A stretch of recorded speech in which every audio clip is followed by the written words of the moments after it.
Hi, I'm Jasma. Welcome to my series, Recipes for One, where I make recipes for one person. Today I'm making butternut squash rigatoni. This is a very warm, homey, filling meal. It has squash, it has turkey, it has all of the fall colors, and a whole load of fall flavors. If you'd like to make this for yourself, be sure to grab the full written recipe from my blog, jasmafeaturingcuisine.com, and let's begin. To get started, I'm going to first prep the butternut squash and carrots, which we're going to use for the sauce in this pasta. I'm using 1/4 of a butternut squash here. First, remove the seeds with a spoon, and then remove the skin with a vegetable peeler. Also peel the carrot. Now I'm going to cut this up into smaller chunks. We're boiling this, so the smaller chunks you cut it into, the faster it cooks.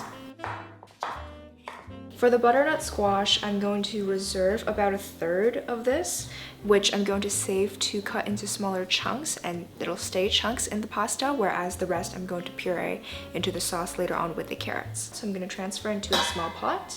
Fill it up with water and boil until everything is fork tender. And in the meantime, I'm going to prepare the rest of the ingredients. Dice the reserved butternut squash from earlier, as well as a beet, which is going to make your cutting board look like a crime scene, which then you should follow by chopping up some red onions, chiffonade the sage leaves, and mince the garlic cloves. For the protein in this dish, I'm using a turkey thigh. This is a bone-in turkey thigh, so we're going to debone it because I'm chopping it up. But first, I removed the skin. You can keep the skin on if you'd like, but I'm not a fan of the texture that it has when cooked the way that I'll be cooking it for this pasta, so I got rid of it. Then to debone, there's really no elegant way to do this. You just kind of wiggle your knife around the bone until it is no longer attached to the meat. Then just cut the turkey thigh into smaller chunks, and that concludes ingredient prep. At this point, your squash and carrots should be ready to go, so transfer it out, and then to the same pot I'm adding a lot of salt so that the same water can be used to boil my pasta. If you'd like to save time and not have to boil small amounts of pasta every time you cook for one, be sure to check out my chicken pesto pasta video where I introduce the concept of batch boiling. However, this recipe is very convenient for even when you don't do so. While the pasta is boiling, we're going to prepare the rest of the pasta. So I have a pan here, and I'm going to heat it up. Once it is hot enough, pour in a nice amount of olive oil, then add in the onion, garlic, and sage. We're going to saute this until everything is fragrant. Then add in the turkey thigh and cook this until it starts to brown. Now would be the time to add in the diced beet and butternut squash. Continue to cook this until there's a bit of color on everything and the vegetables are also starting to brown. And this is where I'm going to add in a little bit of water to kind of help semi-steam/boil the turkey and vegetables to help it cook a little faster. You can leave this alone. I like to stir it just occasionally until the water has mostly evaporated. Now you can turn off the heat. To make the sauce for this pasta, I'm going to blend the squash and carrots with an immersion blender.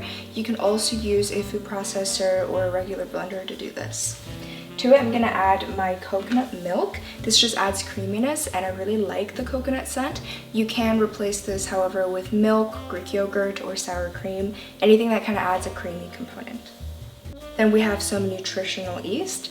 If you've never used this before, this is deactivated yeast, and it adds this sort of cheesy, savory flavor. This is going to be really thick, so I'm going to add in some pasta water to help thin it out.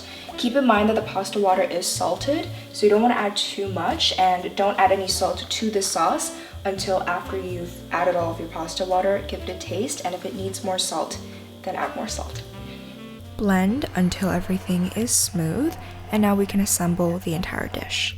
So, the pasta should be cooked at this point. You want to drain away the excess liquid and add it directly into the turkey mixture. Then add the sauce that you just made, turn on the heat, and cook everything until the sauce just begins to boil, and then immediately take it off the heat. Don't overcook this unless you are trying to reduce the liquid, because otherwise it will dry out and become really clumpy. transfer immediately into a serving bowl, and I like to garnish this with baby sage leaves because I think they are simply adorable. And there you have a bowl of butternut squash turkey rigatoni for one.